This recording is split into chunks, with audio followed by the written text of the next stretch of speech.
Hello there, everybody. How you doing? We're here today to talk about two things, kind of briefly at the beginning of this video.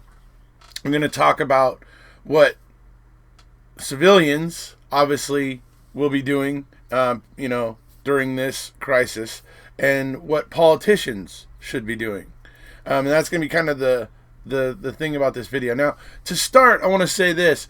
I've had some interesting comments on Twitter, recently, of people questioning me talking about Scottish independence, okay, at this time, right? And so the argument goes, oh, at this time during this global pandemic, you shouldn't be talking about that or whatever. And it's like, wait a second, that's ridiculous. That's absolutely ridiculous. Okay, let me put it in another way. Over on my other channel, I talk about criminal justice and criminal justice reform and all kinds of things like that. Am I supposed to stop caring about those things? Am I supposed to stop caring and let Manitowoc in Wisconsin off the hook for what they've done to Stephen and Brendan? Am I just supposed to forget about that? I mean, here we are with people having all kinds of time at home to really evaluate whether or not they think their leaders are effectively, handling their jobs or not. And they're going to have time to look around and see what's going on around them, and they're going to be able to form opinions about it. So I don't understand this argument that people come at me with, that we should stop talking about something because there's a global pandemic. No, that's not true. That's not true at all. Because I've also been talking about COVID-19 and making people, making it clear for people that they really should, wear masks and do those sort of things that slow the spread of it.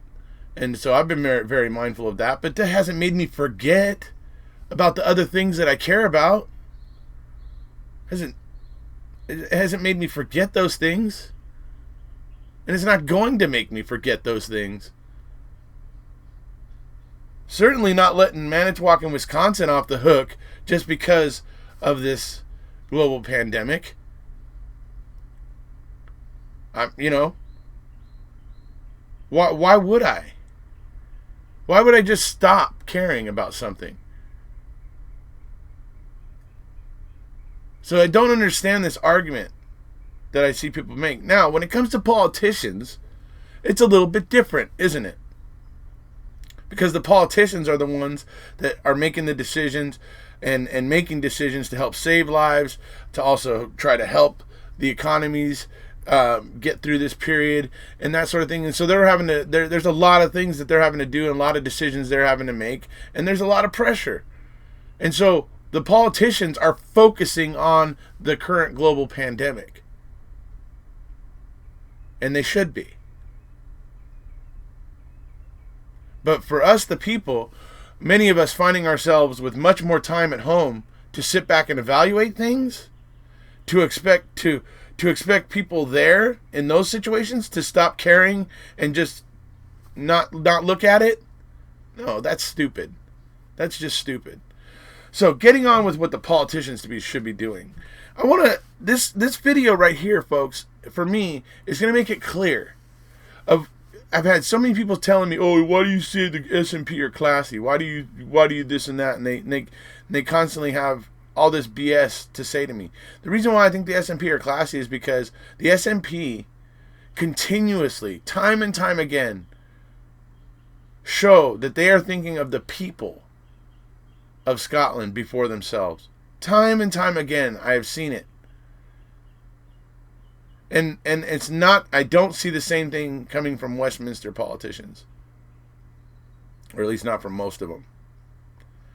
And the SNP, even though their party's platform is independence, has not been talking about independence during this crisis. They haven't been talking about it. It's all about protecting the people.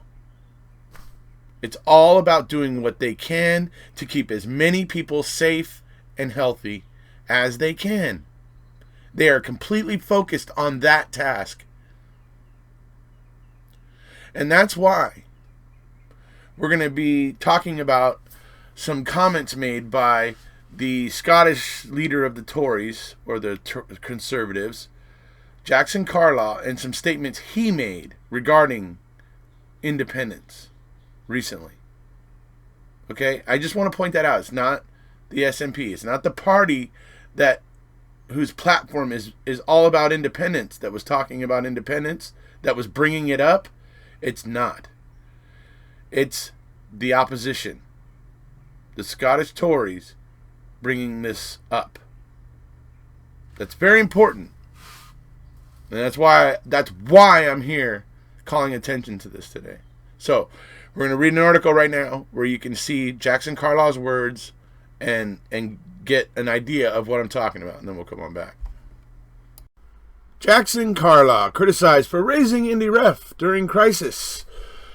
Which is interesting, folks, because the Scottish Conservatives, or the Scottish Tories, who this guy's the leader of, are constantly criticizing the SNP for talking about independence and stuff. But guess what? The SNP hasn't been talking about independence. The SNP politicians have been putting the people first and worrying about COVID-19 during this current time. And so he did something interesting here where he tried to, because they're not talking about it now and he couldn't really criticize them in that way, he basically makes these comments about if they seek to talk about independence after COVID-19 has passed. Like, he thinks that the Party for Independence should not talk about independence once this crisis is passed. I mean, there's so many levels of what this idiot suggests are just so wrong and stupid. And the fact that he decided to raise the topic of independence during this time period really kind of tells you, what you need to know about this guy. So, all right. Jackson Carlaw has faced criticism for speculating on the impact the coronavirus pandemic will have on next year's Holyrood election. The Scottish Conservatives leader said it would now look ridiculous if the SNP pushes for independence at next year's poll. Mr. Carlaw added, a factor in Scotland's response to coronavirus was the economic resilience of the UK. But the SNP claimed the remarks were inappropriate, which they were. A party spokesman said the last thing any Scottish politician on any side of the constitutional debate should be doing is trying to use the appalling crisis we are currently facing as an argument for or against independence. So it's basically saying any politician that is trying to use this COVID-19 pandemic as a way to make an argument for or against, or to be even talking about independence at this point in time instead of the people and what's going on, as Carlaw has done here, is not good. It shows that the politician is worried about their own interests and not the people.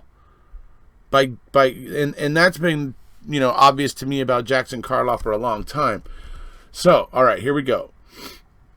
Exhausting crisis.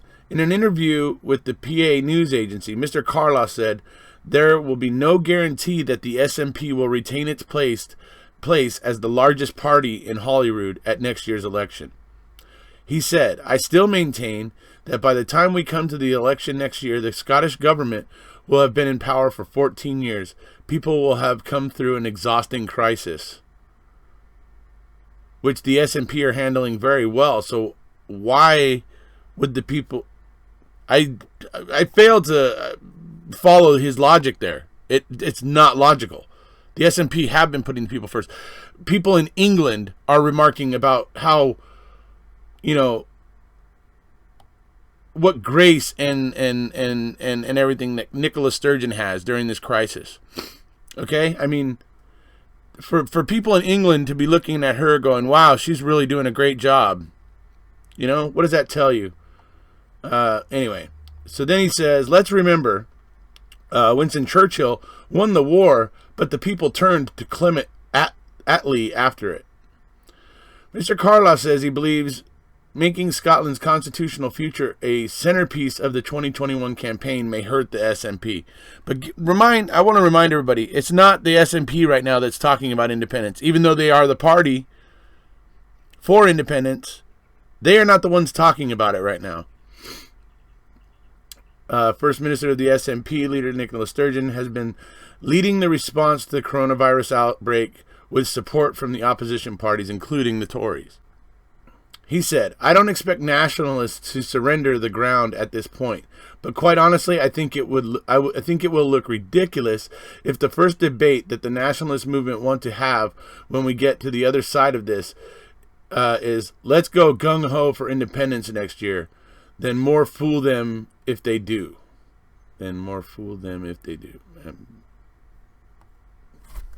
I don't know what he means by that last bit, but he thinks that the first thing they say is independence. Well, what is their party's platform, Carla? What is the SNP's platform based on? I think the public will look at that and say, "Are you kidding? Did you see the Abroth Independence streaming event, Jackson?" A spokesman for the SNP said, Mr. Carlisle went further, claiming one of the major factors in Scotland being able to tackle the outbreak was the economic resilience and strength of the whole UK. I'm sorry. The UK is desperately afraid of losing Scotland and all the natural resources that they bring to the table. The UK is more scared of losing Scotland, in my opinion, than Scotland is of losing the UK. Global crisis. A spokesman for the SNP said Jackson Carlisle may be thinking about next year's election, but the First Minister and the SNP government are fully focused on tackling the current health crisis and the impact on jobs and incomes. Mr. Carlisle needs to be very careful with his comments and his arguments. The coronavirus pandemic is not a Scottish, British, or European issue. It's a global one. Okay, so you can see very clearly there that Jackson Carlisle was using basically the COVID-19 global pandemic as a way to preemptively strike at the SNP in 2021. You see what I mean? And he's the one raising the specter of independence here, not the SNP. The SNP is the party whose platform is independence, but the SNP is focusing on what's important right now, and they are not bringing up independence at this time. But Jackson Carlisle tried to use this global pandemic as fuel for him to preemptively strike at the SNP, and that for me is the big thing in this. I've been seeing things like this now ever since watching the general election back in December of 2019 and watching things since then and seeing how things unfold. And this right here is an exact example of what we see. You know, this constant attacking of the SNP. Like, is it the SNP or these big bad guys? And that's probably what's killing Jackson the most right now, is because the SNP are doing their job. And they've put independence aside for the moment. But Jackson Carlisle can't. That should tell you how scared he is. You know? The other thing about Jackson Carlisle, folks, there's a couple other things I'm going to show you here. The other thing about Jackson Carlisle is he can't seem to remain consistent. He lacks the ability. And I'm going to show you that right here in a clip that was in the Scottish Parliament shortly after the general elections. I want to tell you all right now, this is not from Nicola Sturgeon currently speaking. You're going to hear her talking in this one, and you're going to hear her talking about discussing the constitutional, issues and things like that. And that's basically referring to independence. And she's going to be referring to that stuff. But this is an old clip from back in like January, okay, prior to COVID-19 starting. So I want to make that very clear for people right now at the onset. This is not a current clip of Nicola. But in this clip, she points out how dishonest Jackson Carlaw has been being, has been acting since the general election. Okay? And she points it out very clearly here. Once again, want to make very clear, this is not a current clip of Nicola Sturgeon, but this is a clip of her pointing out how dishonest Jackson Carlaw and even Labor are in terms of their politicians there. So here. Is that people understood the SNP's proposition when it comes to offering people in Scotland a choice. Now, before this election, the Tories and their Liberal partners, when it comes to this issue, said that I didn't talk about anything other than an independence referendum. Now, since we've won the election, they're trying to say we didn't tell anybody that was our policy. It is completely ridiculous. But one thing I'd say is this. We were clear about our policy, but even if we hadn't been, the Tories and the Liberals were very clear about our policy on this. They said, Jackson Carlaw said, opposition to an independence referendum was on the ballot paper. Yeah. Well, yes, it was on the ballot paper, and the Conservatives and the Liberals lost the election. In terms of share of vote, in terms of the percentage of seats won by the SNP in Scotland, both of those higher than Boris Johnson has in terms of the mandate he's claiming to get Brexit done. I have to say, this contempt for democracy is not making these parties seem tough, it's making them seem ridiculous. And the more contempt they pour on Scottish democracy, the more support for Scottish independence will rise.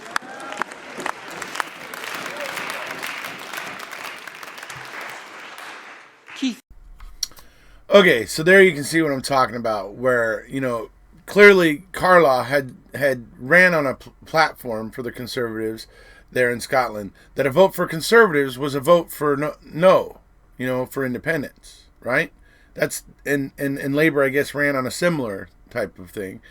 But Jackson Carlaw, for sure, said it a lot and said, a vote for no independence was on the ballot if you voted for Conservatives or Labour instead of the SNP.